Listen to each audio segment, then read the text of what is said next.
Tes 1 2 3. Assalamualaikum warahmatullahi wabarakatuh. Hello, welcome to my YouTube channel. Sebelum kalian simak videonya, jangan lupa like, subscribe, and share video ini ke media sosial yang kalian punya. Dan jangan lupa aktifin loncengnya ya. Assalamualaikum warahmatullahi wabarakatuh. Perkenalkan, nama saya Adila Rizka Suwanda SPD. Kalian bisa panggil saya Bu Adil. Saya yang akan mengampu mata pelajaran prakarya di kelas 10. Apa kabar kalian hari ini? Saya harap kalian dalam keadaan sehat dan walafiat, dan tentunya masih fokus dan semangat ya, walaupun kita belajar daring dalam jaringan atau dari rumah. Sebelum kita mulai pelajaran pada pertemuan kali ini, yuk kita biasakan berdoa dulu sebelum belajar. Mari kita berdoa. Berdoa dimulai. Berdoa selesai. Semoga video materi yang akan saya sampaikan selanjutnya bermanfaat buat kalian. Untuk kalian yang belum paham, kalian bisa komen di bawah ya. Dan jangan lupa subscribe, like, dan nyalakan notifikasi kalian karena materi yang akan saya sampaikan akan saya posting di YouTube channel ini. Terima kasih. Materi yang akan kita pelajari kali ini yaitu mengenai prakarya dan kewirausahaan.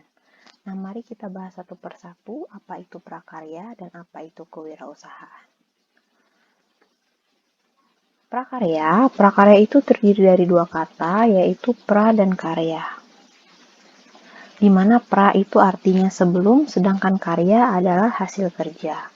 Jadi ketika digabungkan, maka kita simpulkan prakarya itu adalah hasil kerja yang belum jadi.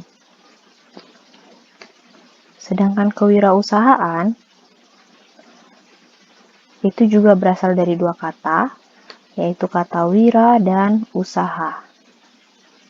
Di mana wira itu artinya adalah semangat atau keberanian, sedangkan usaha adalah kerja.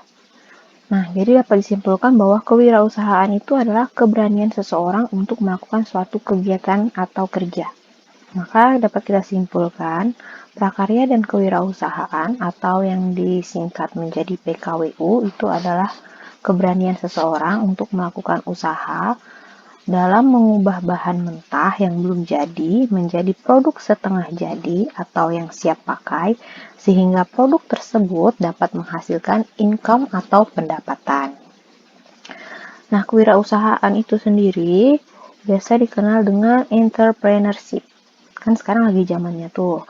Apakah kalian pernah dengar tentang entrepreneurship atau yang biasa disebut dengan entrepreneur muda? Nah, itu artinya pengusaha muda. Di mana pada zaman sekarang pemerintah itu sedang gembar-gembornya mengarahkan generasi-generasi muda Indonesia untuk bisa memiliki kreativitas dan inovasi. Tujuannya apa? Tujuannya yaitu agar generasi muda kita saat ini dapat memiliki keterampilan yang dibutuhkan untuk menghadapi tantangan kerja. Nah, karena di era yang sekarang kan kalian tahu sendiri bahwa mencari pekerjaan itu tidak mudah. Kita butuh keterampilan khusus, keterampilan sendiri untuk memiliki pekerjaan. Dimana sekarang sumber daya manusia semakin banyak, maka saingan untuk mencari kerja juga semakin banyak. Maka itu kita sangat penting buat kita untuk memiliki keterampilan. Apalagi entrepreneur ini atau kewirausahaan ini dapat menolong kita. Misalnya, kan sekarang zamannya kalau generasi-generasi muda baru selesai sarjana itu pasti daftar yang namanya CPNS atau anggota ASN. Karena cita-citanya mau jadi CPNS. Tapi kebayang nggak sih kalian setiap tahun itu formasi CPNS yang dibuka itu semakin sedikit, sedangkan yang daftar rame. Pasti ada kemungkinan kan kita nggak kebagian. Nah, seperti itu. Makanya pemerintah sekarang itu lagi gembar-gembornya untuk mendorong kaum muda, generasi muda supaya memiliki kreativitas dan inovasi. Jadi mereka bisa menghasilkan uang sendiri. Tadi kan dalam arti mereka bisa berwirausaha.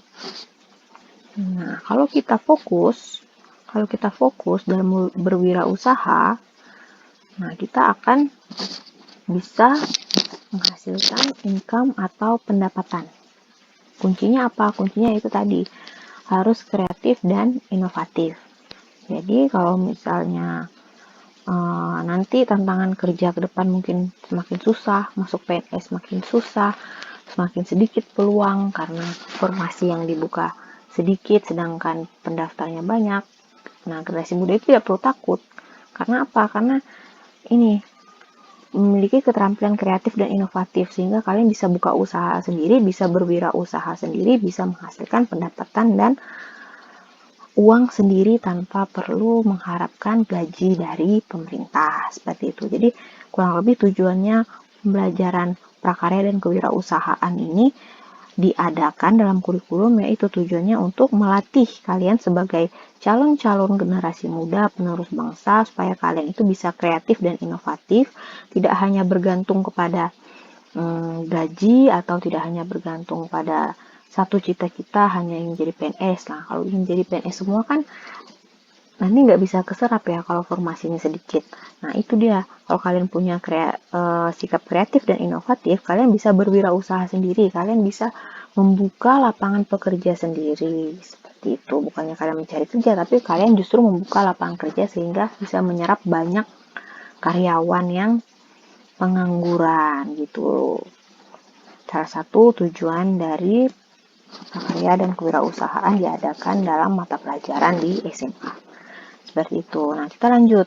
Jadi, kunci dari kewirausahaan bisa sukses dan menghasilkan pendapatan, yaitu yang paling penting adalah harus kreatif dan inovatif. Apa itu kreatif dan apa itu inovatif?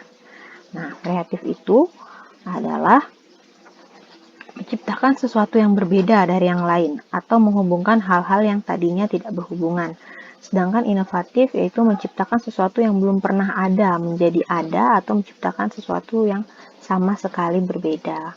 Jadi kreatif dan inovatif ini sangat bertentangan dengan yang namanya plagiarisme atau plagiat. Apa itu plagiat? Plagiat itu ketika kita mencontek karya atau ide orang lain. Nah, itu namanya plagiat. Tapi kewirausahaan itu yang penting bukan seperti itu ya, tidak boleh cut. Tapi di dalam kewirausahaan yang namanya plagiat itu nggak bisa ya, cut. Nah, jadi kreatif dan inovatif ini sangat bertentangan dengan yang namanya plagiat.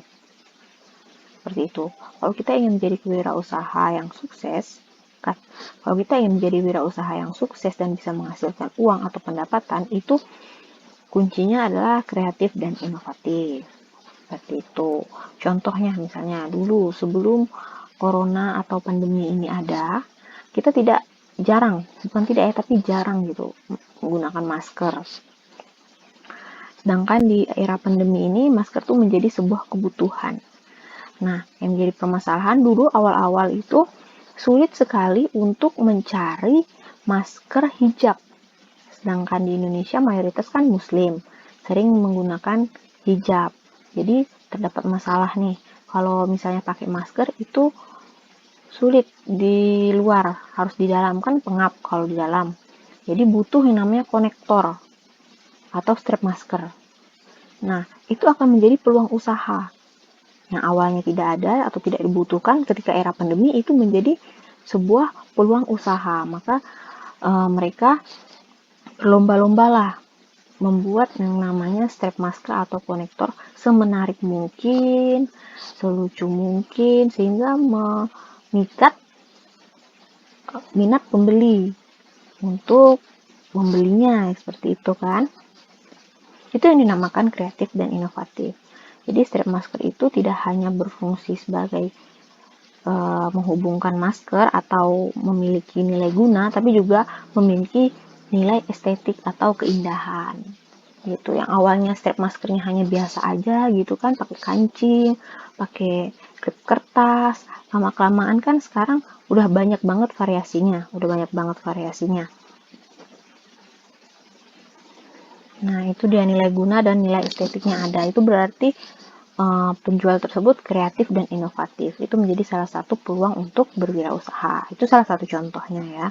Jadi bagaimana kita bersikap kreatif dan inovatif itu adalah sebenarnya bagaimana kita menyikapi suatu keadaan, suatu peluang Jadi dalam berwirausaha itu kita juga perlu untuk melihat peluang. Nah, ketika ada peluang, sikap kreatif dan inovatif ini sangat dibutuhkan. Lanjut. Nah, ini ruang lingkup dari prakarya dan kewirausahaan. Prakarya dan kewirausahaan itu dibagi menjadi 4 kategori, yaitu ada kategori kerajinan, rekayasa, budidaya, dan pengolahan. Nah, dalam 1 tahun ini kita tidak akan mempelajari semuanya, karena materinya terlalu besar, tapi kita diwajibkan untuk mengambil minimal 1, maksimal 2 dalam 1 semester atau 2 semester ini. Yang pasti, minggu depan kita akan belajar tentang materi kerajinan. Sekian penjelasan dari saya. Assalamualaikum warahmatullahi wabarakatuh. Terima kasih telah menonton video ini hingga selesai. Dukung terus channel ini ya dengan cara like, comment, and subscribe. Dan jangan lupa aktifin loncengnya. See you on the next video.